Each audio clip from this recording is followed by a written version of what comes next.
दोस्तों, एकता सुविचार में आपका स्वागत है। चलिए श्रावण माह महात्म्य का चौथा अध्याय का वर्णन करते हैं। ईश्वर बोले, हे सनत कुमार, अब मैं धारण पारण व्रत का वर्णन करूंगा। प्रतिपदा के दिन से प्रारंभ होकर के सर्वप्रथम पुण्यावाचन कराना चाहिए। इसके बाद मेरी प्रसन्नता के लिए धारण पारण व्रत का संकल्प करना चाहिए। एक दिन धारण व्रत करें, दूसरे दिन पारण व्रत करें। धारण में उपवास तथा पारण में भोजन होता है। श्रवण मास के समाप्त होने पर सबसे पहले पुण्य वाचन कराना चाहिए। इसके बाद हे मानद, आचार्य तथा अन्य ब्राह्मणों का वरण करना चाहिए। तत्पश्चात पार्वती तथा शिव की स्वर्ण निर्मित प्रतिमा को जल से भरे हुए कुंभ पर स्थापित कर रात में भक्ति पूर्वक पूजन करना चाहिए तथा पुराण श्रवण आदि के साथ रात भर जागरण करना चाहिए। प्रातःकाल अग्नि स्थापन करके विधि पूर्वक होम करना चाहिए। त्र्यंबक इस मंत्र से तिल मिश्रित भात की आहुति डालनी चाहिए। उसी प्रकार शिव गायत्री मंत्र से धृत मिश्रित भात की आहुति डालें और पुनः षडाक्षर मंत्र से खीर की आहुति प्रदान करें। तदंतर पूर्णाहुति देकर होम शेष का समापन करना चाहिए। इसके बाद में ब्राह्मणों को भोजन कराना चाहिए तथा साथ ही आचार्य की पूजा करनी चाहिए। हे महाभाग, इस प्रकार से उद्यापन संपन्न करके मनुष्य ब्रह्म हत्या आदि पातकों से मुक्त हो जाता है। इसमें कोई संदेह नहीं है। अतएव इस महाव्रत को अवश्य करना चाहिए।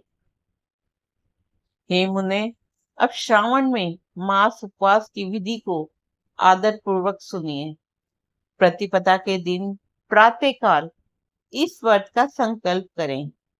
स्त्री हो या पुरुष, मन तथा इंद्रियों को नियंत्रित करके इस व्रत को करें।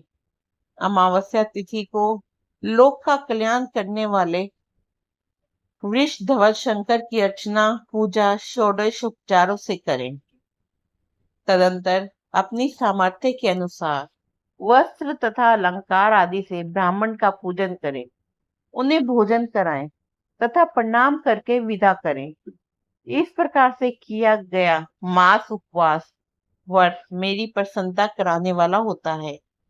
हे सनत कुमार, मनुष्यों को सभी सिद्धियां प्रदान करने वाले लक्ष्मण परिमित रुद्रवर्ती व्रत का विधान को सावधान होकर सुनिए।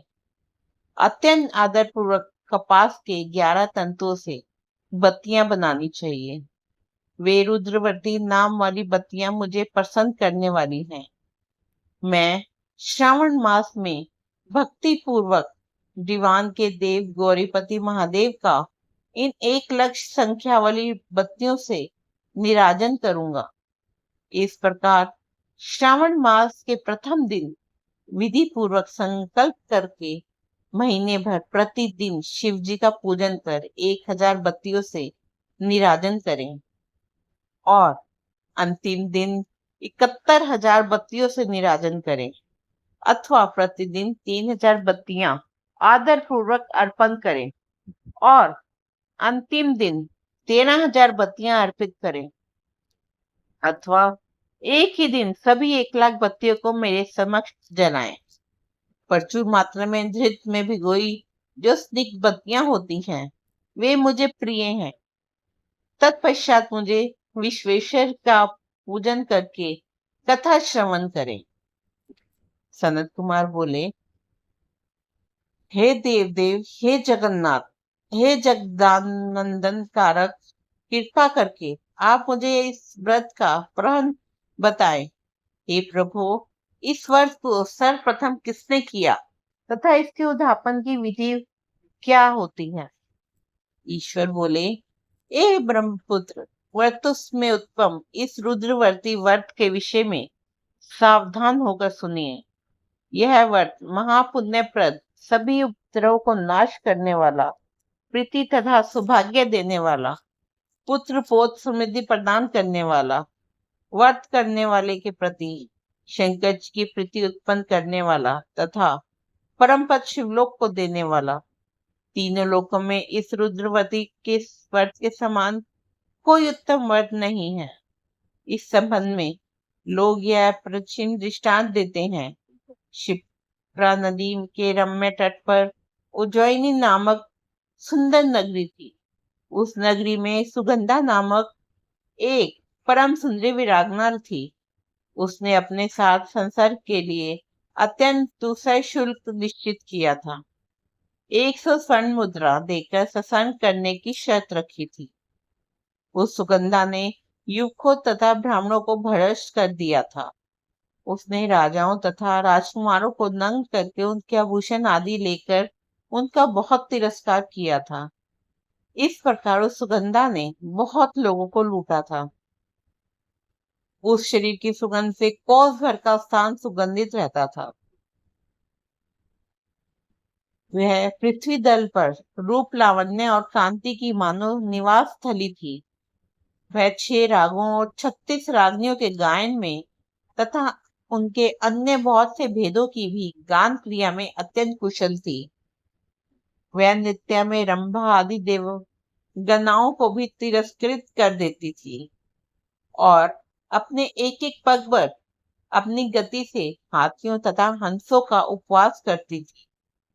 किसी दिन वह सुगंधा कटाक्षों तथा भोज चलान के द्वारा कामवाणों को छोड़ती हुई क्रिया करने के विचार से क्षिप्रा नदी के तट पर गई। उसने ऋषियों के द्वारा सेवित मनोरम नदी को देखा। वहां कई विप्र ध्यान में लगे हुए थे और कई जप में लीन थे, कई शिवाचरण में रत थे और कई विष्णु की पूजन में लीन थे। हे महामुने, उसने उन ऋषियों के बीच विराजमान मुनि वशिष्ठ को देखा। उनके दर्शन के प्रभाव से उसकी बुद्धि धर्म में प्रवृत्त हो गई और जीवन तथा विशेष रूप से विषयों से उसकी विरक्ति हो गई। वह अपना सिर झुकाकर बार बार मुनि को प्रणाम करके अपने पांव की निवृत्ति के लिए मुनि श्रेष्ठ विशिष्ट से कहने लगी। सुगंधा बोली, हे अनाथ नाथ, हे विपेंद्र, हे सर्वविद्या विशारद, हे योगीश, मैंने बहुत से पाप किए हैं। अतः हे प्रभु, उन समस्त पापों के नाश के लिए मुझे उपाय बताएं। ईश्वर बोले, हे सनत कुमार, उस सुगंधा के इस प्रकार कहने पर वे दीन वत्सल मुनि विशिष्ट अपनी ज्ञान दृष्टि से उसके कर्मों को जानकर आदर पूर्वक कहने लगे। विशिष्ट बोले, तुम सावधान होकर सुनो। जिस पुण्य से तुम्हारे पाप का पूर्ण रूप से नाश हो जाएगा, वह सब मैं तुमसे अब कह रहा हूं। हे भद्रे, तीनों लोकों में विख्यात वाराणसी में जाओ। वहां जाकर तीनों लोकों में दुर्लभ महान पुण्य देने वाले तथा शिव के लिए अत्यंत प्रीतिकर रुद्रवर्ती नामक व्रत को उस क्षेत्र में करो। हे भद्रे, इस व्रत को करके तुम परम गति प्राप्त करोगे। ईश्वर बोले, तब उसने अपना धन लेकर सेवक तथा मित्र सहित काशी में जाकर विशिष्ट के द्वारा बताए गए विधान के अनुसार व्रत किया। इस प्रकार उस व्रत के प्रभाव से वह सशरीर उस शिवलिंग में विलीन हो गई। हे सनत कुमार, इस प्रकार जो स्त्री इस परम दुर्लभ व्रत को करती है, वह जिस अभिष्ट पदार्थों की इच्छा करती है उसे निसंदेह प्राप्त करती है। हे सुवर, अब आप मणि के वर्तियों का महात्म्य सुनिए। हे विपेंद्र, उन मणि के वर्तियों के व्रत से स्त्री मेरे अर्ध आसन की अधिकारिणी हो जाती है और महाप्रलय पर्यंत वह मेरे लिए प्रिय रहती है। अब मैं इस व्रत की संपूर्णता के लिए उद्यापन की विधि बताऊंगा। चांदी की बनी हुई नंदीश्वर की मूर्ति पर आसीन स्वर्ण में भगवान शिव की पार्वती सहित प्रतिमा को कलश पर स्थापित करना चाहिए और विधि के साथ पूजन करके रात्रि में जागरण करना चाहिए। इसके बाद प्रातःकाल नदी में निर्मल जल में विधि पूर्वक स्नान करके 11 ब्राह्मणों सहित आचार्य का वरण करना चाहिए। तत्पश्चात रुद्र शुक से अथवा गायत्री से अथवा मूल मंत्र से धृत खीर तथा बिल पत्रों का होम करना चाहिए। इसके बाद पूर्ण होती होम करके आचार्य आदि की विधिवत पूजा करनी चाहिए तथा सब पत्नी 11 उत्तम विप्रों को भोजन कराना चाहिए। हे सनत कुमार, जो स्त्री इस प्रकार का व्रत रखती है वह समस्त पापों से मुक्त हो जाती है। तत्पश्चात विधान पूर्वक कथा सुनकर स्थापित की गई समस्त सामग्री ब्राह्मण को दे देनी चाहिए। इससे निश्चित रूप से 1000 अश्वमेध यज्ञों का फल प्राप्त होता है। हर हर महादेव। चलिए, तीसरा महात्मा अध्याय समाप्त होता है। सावन का महीना चल रहा है दोस्तों, इसी तरह हम आत्मा बनाए रखेंगे। आप अपना प्यार बनाए रखें और हमारा ज्वाइन बटन दबाए रखें। धन्यवाद।